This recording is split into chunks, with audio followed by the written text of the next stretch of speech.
David Hallyday, sa dernière lettre à son père, Johnny Hallyday. L'artiste de 51 ans est en tournée, et a eu besoin de me chanter sa douleur. Vendredi 16 mars 2018, pendant que Sylvie Vartan rendait un hommage vibrant à son premier amour sur la scène du Grand Rex, devant une partie de sa famille dont les enfants de son fils, David Hallyday, ce dernier était du côté de Bordeaux.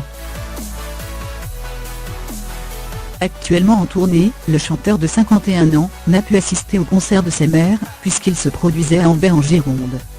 Le Parisien était évoque dans son édition du 18 mars, la chanson inédite interprétée par David.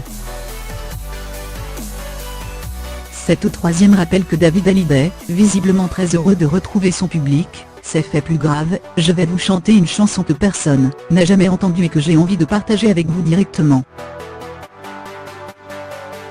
Elle est très spéciale pour moi. Elle n'a que quelques jours. Elle a été composée avec mon ami Arnaud Santamaria, à Londres, pour mon père et pour vous. J'y ai mis tout ce que j'ai pu lire dans mon cœur et le sien.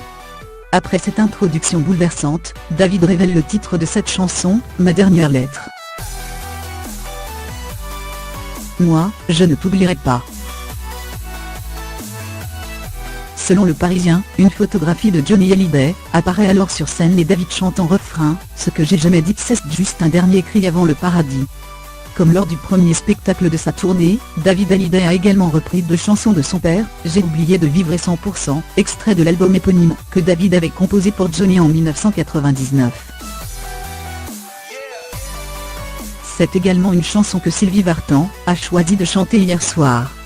Lors du premier concert de sa tournée, David Hallyday avait lancé devant son public un Moi, je ne t'oublierai pas, qui laissait imaginer sa blessure.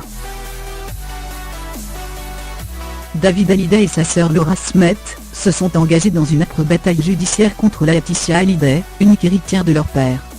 La première audience en référé jeudi a donné lieu à un renvoi au 30 mars, comme le demandaient les aînés du rocker. Mais un document signé en novembre 2017, révélé par BFM TV, et attestant que 10 nouvelles chansons de leur père étaient prêtes à être commercialisées, pourraient ne pas jouer en leur faveur. À suivre.